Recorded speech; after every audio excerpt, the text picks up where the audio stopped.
বাংলাদেশের জামাত ইসলাম নিয়ে যাদের অ্যালার্জি আছে তারা তো জামাত হ্যাঁ, ইসলামের সে ওই অ্যালার্জি ভাই অপরাধগুলোই সব দেখে। যুগে অ্যালার্জি থাকবে। এখন আপনি যদি বলেন আওয়ামী লীগ নিষিদ্ধ হয়ে গেছে, তো এখন আওয়ামী লীগ ফিরে যদি রাজনীতিতে কোনোদিন ওরা সুযোগ পায় করে তাহলে আওয়ামী লীগের নামে দল বাদ দিয়ে দেবে। ওদের তো হাজারো অপরাধ আছে, ওরা অনেক খুন করেছে, মানবতা বিরোধী অপরাধ, ওরাও অভিযুক্ত।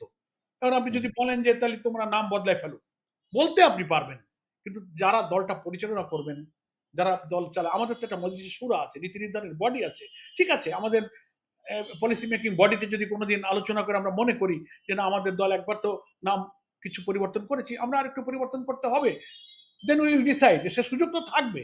এই জন্য এই কথা ঠিক নয় যে আমরা এটার উপর খুব রিজিড হয়েছি, এটার মধ্যে ইসলাম পরিপূর্ণ, অন্য কোথাও ইসলাম মানে নাই, জামাতের টপ আমরা তা লিডারদের বলি না। রিটায়ার করতে হবে এই ধরনের কোনো ভয় আছে যে আমি কেন রিটায়ার করব এইজন্য না আমি না এটা না চাই। না, এগুলো মানুষের ভুল ধারণা, কিছুটা মিস প্রপাগান্ডা, এবং আচ্ছা মানুষ এগুলো অহেতুক চর্চা করে, এটা আমাদের মধ্যে মোটেই নাই।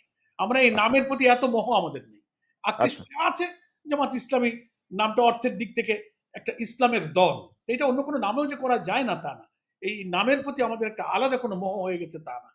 তবে আচ্ছা একটা জিনিস আছে, মানুষ মেনে নিয়েছে। আর ভাই আসল কথা কি, যে আমি অপরাধ করেছি, আমার নাম বদলাবো, আমি একাত্তরে ভুল করেছি কি করিনি, আমি অনেক সময় বলতে ইচ্ছে হয় আমার, যে আপনারা এত বিতর্ক না করে ছেড়ে দেন না জনগণের কাছে, জনগণ ফয়সালা করুক।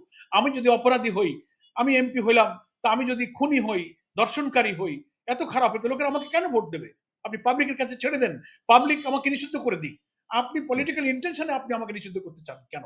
আসলে এই জাজমেন্টটা পাবলিকের কাছে ছেড়ে দেওয়া উচিত। জনমত, জি জনমতই আসল শক্তি।